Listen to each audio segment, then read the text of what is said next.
Hello everybody and good morning and welcome to our, running a little bit late, a little bit disorganized. Everything behind me looked a bit of a mess because the last time I was in here in our little studio, we were doing our live on all things what to do if your baby chokes. So we had that all set up for that. So just had to quickly change everything around. Anyway, we are here to do our regular Monday morning shout out and check in on you all and say hello and answer any of your questions. And if it's the first time that you've sort of stumbled across seeing my face pop up on Facebook, hello and welcome. My name is Edwina Sharrock and I'm a registered midwife and I'm an emergency nurse. But my real kind of, when people say, what's your job? I say I started a business called Birthbeat, which is teaching online childbirth education, baby and child first aid, and sleep and settle support. And I jump on here. Gosh, the hair's looking pretty crazy. I am trying to curling it. And I jump on here and answer any questions that you might have around your pregnancy or birth preparation or early parenting journey, or even just how you're feeling about labor, or if you have any concerns. What I love is knowing who I'm talking to. So, while I'm sitting here having my cup of tea speaking into a phone, let me know where you're watching from, who's watching, if you've got a little bubba with you now, or if you're currently pregnant, whatever that looks like. Natalie, thank you, gave me a thumbs up to the hair. I feel like it looks like a crazy person, but I have to say I'm not a big online shopper. But the Bondi Boost, and this is in no way sponsored, I probably shouldn't have even named the product, but it's like a hair crimper, and it just kept popping up on my Instagram. So clearly they're doing very good digital marketing. And I fell for it, and it's actually really easy. So it was fun because I always like getting my hair looking like this when I go to the hairdresser, but I can never be bothered doing it myself. So there you go. If that's popping up in your Instagram feed as well, totally nothing to do with pregnancy or babies, I realized that, but it was a bit of fun doing this morning. Laura has said, good morning, Laura from Kamaruka, Victoria. I have been trying to pick up, put down to resettle 3-month-old bub. I pick up and put her on my shoulder, instantly calm. At the slightest indication I'm going to lay her down or move her to her cradle, she's instantly very wound up, far from calm. Sometimes calms with a dummy, sometimes only if she gets back on my shoulder. Any tips on how I can help her not scream whilst horizontal during the day? Laura, yes. And so first and foremost, to anyone whose baby is before 3 months of age, I actually say, that's not everything. Sorry, I'm just going to preface this with everything that I say with sleep. Again, it's if it works for you and if it works for your family. Sleep is this very sensitive topic, I feel like all parenting things. Some people are adamant that this is the way that you've got to do it. Some people are adamant that this is the way you've got to do it. Some people around birth and pregnancy, you've got to do this, or you've got to eat this, or you've got to have that product. It doesn't actually help us as women, because then if that's not the journey that we choose, or it's not the birth that we have, or it's not how we choose to help our baby go to sleep, it doesn't mean what's wrong, okay? It just means that we're different, and we're all different, and babies are different, and mums are different, and family dynamics are different. So let's just be really respectful of that. There is no right or wrong. It's what works for you. However, as a general rule, as a midwife, I would say I wouldn't encourage anything too regimented or routine before 3 months of age, only because neurologically that little bub's brain is still developing. They're still really thinking and feeling and wanting to feel like they're still in utero. So they need lots of skin to skin. They need lots of cuddles to sleep. You're not going to spoil them. It's not about creating bad habits or anything like that in the first 12 weeks. After that, if your baby is needing some help to go to sleep, I would recommend, and it was Laura, wasn't it? Sorry, I know you're all saying hello, but I want to just finish this question for Laura. Laura, pick up, put down isn't probably what I would recommend. I'd recommend the shush pat. And we teach all these different methods and all these different settling techniques in our online program, because of my lived experience with Theo. So Polly was a wonderful sleeper, my eldest daughter, and I think I would have been a bit of a smug mum and a smug midwife if that had been my only experience. Theo was then a really challenging sleeper, and it opened my eyes to the fact that, you know, it can be really different for everybody. So I really got researching, and the way that I deliver the course and our online sleep course is exactly like this, explaining with little videos, showing you what to do. But the pick up, put down, I would say, works really well in my experience, Laura, for babies that are a little bit older. I think what you could be doing with your little one, is it a little she? I thought I saw, with your little one, is again, make sure that you've got the good sleep environment, and I will put a comment here in the comment box. I've got a downloadable about how to kind of tick off, is this a good sleep environment? Because I think people talk about good sleep environments and you're like, what the hell is a good sleep environment for a baby? And it's dark, white noise, certain temperature. I'm creating a good sleep routine. So each time that it's time for her to go to bed, she gets to know that routine. And you can be doing all those things from day one, okay? It's just at about 3 months of age. Now we're going to be wanting to help teach her to go to sleep on her own. Otherwise, you may for months and months be needing to rock her to sleep, feed her to sleep, and things like that. And again, if you're watching and you're really happy rocking and feeding to sleep, that's also okay. But Laura, it sounds like you are wanting some help with just gently letting her go to sleep on her own. So swaddle her nice and firmly. Do everything on my checklist. I'll put the comments in here in the comment box, or send me a DM and I'll send you a link. Actually, I'll do that because that's easier. If you're watching this, send me a DM for the ultimate sleep environment checklist, and then I can just email it to you. That's way easier. Laura, so check that the environment's all good. Check that you're following the sleep routines that I talked about, which is just like the wind down routine. And then I'd be doing shush pat for her. So keeping one hand firmly on her and one hand on her bottom, and just shh patting until she's sleepy, because that way you're going to be able to transition her. I think up, down with pick up, put down is not the right thing for you at this stage. So let's try shush pat, and then gradually you shush pat less, and then she'll be able to be calm in the cot and going to sleep. And honestly, it is just about consistency and being persistent with whatever you choose to do. And bubs do sort of have a bit of a cry out before they go to sleep. I call it a protest. So often they will protest. So Laura, send me a DM. I'll send you that list. And I'm confident if you follow the shush pat that we teach in 3 or 4 days, you will see the difference. I just think pick up, put down for a 3-month-old is probably not the right method for you. Good morning, Annalise. Oakley is just over 6 months old from Western Sydney. Just a question in regards to solids. Absolutely. I've started Oakley on a puree a few weeks ago, just started feeding once a day, now starting twice a day. When should I start introducing water and finger foods with him? Awesome question, Annalise, and I love that you're going through this with Oakley. It's such an exciting time, and it can be quite overwhelming. Again, like everything around breastfeeding, sleep, introducing solids, some people have some really strong opinions around the right or wrong way to do it. I'm going to say that evidence is not, there is no right or wrong way, okay? It's what works again for you and your family. So it's great that Oakley is enjoying those purees. Now with water, you can introduce water via a sippy cup at 6 months of age. Some kids are able to hold a little plastic cup, but I see usually around 6 months of age introducing a sippy cup. The thing with sippy cups is they can be really messy. They get wet a lot, they put water all over their high chair. It's just, they're learning, okay? So they're not just gonna get it straight away, but let them learn, let them get wet, let them feel what it feels like. It takes time, and it's all learning, it's all developmentally appropriate, it's all about stimulating their brain. So you can introduce a sippy cup. I find that some people are like, the sippy cup doesn't work, and goes and buys 20 different sippy cups. It's not so much that the sippy cups don't work, your baby's learning to drink. So you can introduce that from now, and also finger foods, absolutely, baby-led weaning, so introducing some foods. Just when you're introducing solid foods, make sure, if you haven't already, Annalise, watch our What to Do If Your Baby Chokes video.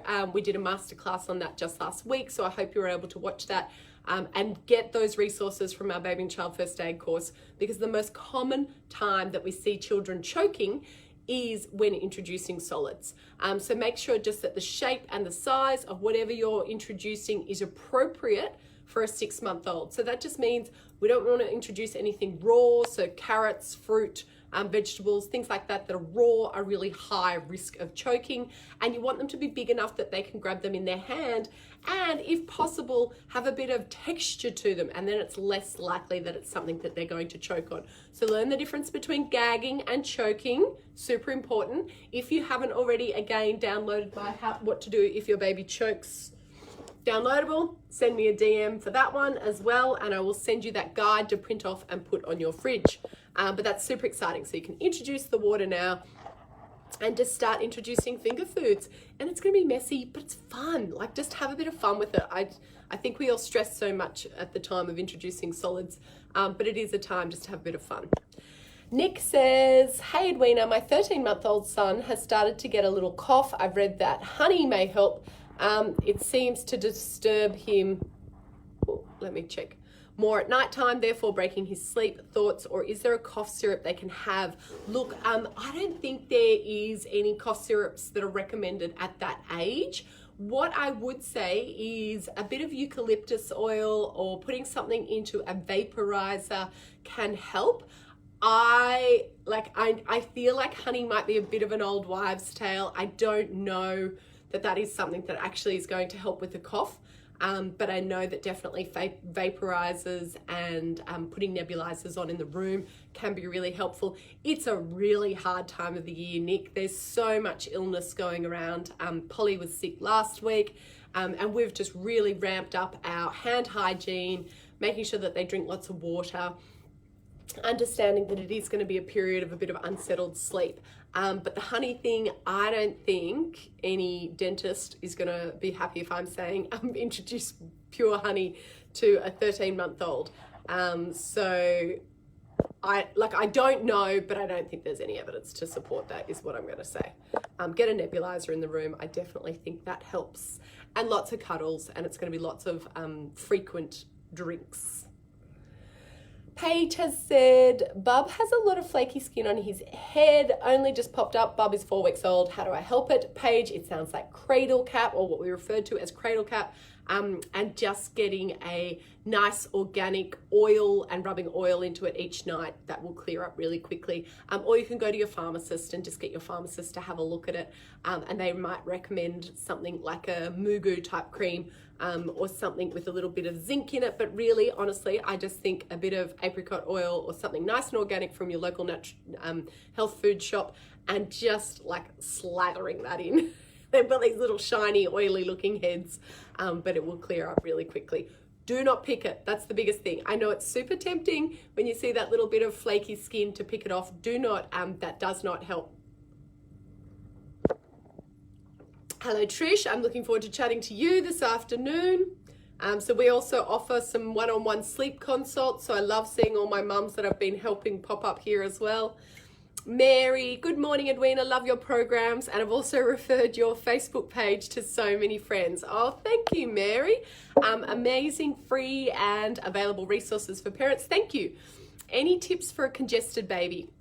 I think this might need to be a blog that I do, because we're getting a lot of these questions, Mary. It's that time of year. Any tips for a congested baby? 6-month-old girl, very blocked running nose, and lost her appetite and interrupted sleep. Oh, yes. Can you suggest anything to help me keep encouraging eating solids and milk and sleeping to get better? So Mary, I wish I had a magic bullet for you, but I don't. I think it is good to understand why Bub's appetite has decreased and what's happening with the sleep. So babies at that age are still nose breathers. So when they're at the breast or when they're trying to drink a bottle, it's really hard for them to be doing that if they're congested. So they're going to be drinking smaller amounts, but what you can be doing is offering it to them more frequently. So it is lots of cuddles. It is a really hard time. So think about the things that you can relax, Mary, for you, maybe your commitments, or calling in a bit of family or friends support at this stage, because it's a really full-on time of parenting when your kids are sick. And I wish I could say that it gets easier, but it doesn't, because I felt pretty overwhelmed last week when Polly was sick and she's 9. But but a bit of eucalyptus oil again, into a nebulizer or a diffuser. If you are still breastfeeding her, Mary, as well, spraying a bit of breast milk up her nose is actually a really good decongestion. She's not going to love it at the time. She's going to, cough and splatter. But again, I would keep just squirting the breast milk up there. That can definitely help. But it is just a bit of, time. What you don't want is for the whole family to be sharing this little viral bug. So making sure really good hand hygiene and just encouraging lots of drinks, little bits and often. I hope that is helpful. Good morning, Courtney. Tempest has said, hey, Edwina, good related to my little guy is a super good eater, nearly 8 months, and we started around 4 to 5 months. Noticed only recently my little guy had stopped swallowing his food. He just sucks, chews, and spits it out. Is it normal?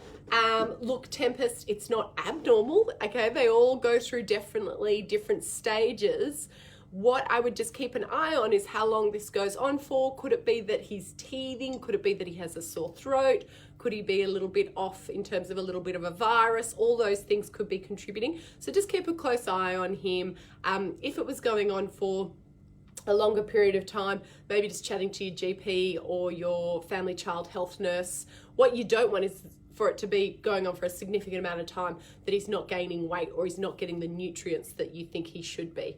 But yeah, let me know if that has, been going on for a while, or it could just be also, particularly as they get a little bit older, as they go through a growth spurt, so little toddlers, they might eat really well for a month and then have a couple of days where they just graze, eat really well, graze, eat really well, graze, and that's really normal. So just keep an eye on it. If it goes on for too long or you feel worried or baby looks like they're losing weight, those kind of things, that's definitely a time to be worried.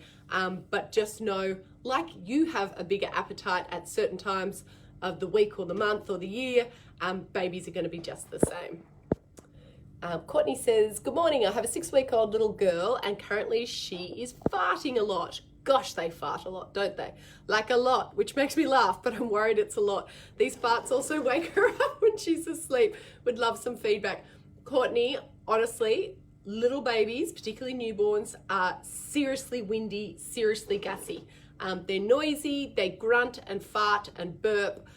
What is happening is that they are transitioning from being a water breather and all that their gut had to process was that fluid. Now they've got that solid, that milk that's being introduced, and it's just a big adaptation and change time. So heaps of wind, really gassy, totally normal. But it is very funny because sometimes they fart like an adult man. You're kind of like, how does this adorable little baby get so windy? Yep, Nick said, yep, cool, doing the vaporizer and oils, etc. already. I was skeptical too, thank you. Yes, that was around the honey, wasn't it, Nick? Yeah, I'm not convinced, is all I'm going to say. I'm happy for anyone else to weigh in on that honey one. Paige, so congested, winter bubs feel it all. Oh, they sure do. Honestly, hand hygiene. That really does help a lot. All right, team, I've got a couple more questions and then I'm going to finish this off and finish my teeth. Yes, Tempest has said, yep, teething, and a little under the weather, gaining weight, good, big boy, thanks for easing my mind. My pleasure, Tempest, and it is so like that. That's what I love about BirthBeat, is that you can just ask questions in real time. Don't go and Dr. Google, don't go down that rabbit hole. I love that I can be here and support this community too. Oh, hello, Natasha. She's watching from the Hunter Valley with a 3-week-old baby. What a beautiful time of the year just to have lots of cuddles on the couch while it's nice and cold. Natasha said he sweats so much, like seriously so much. I have waterproof mattress protector and he still has to sleep on a towel. Is he sweating, do you think, Natasha, because he's too hot or he's just a sweaty baby?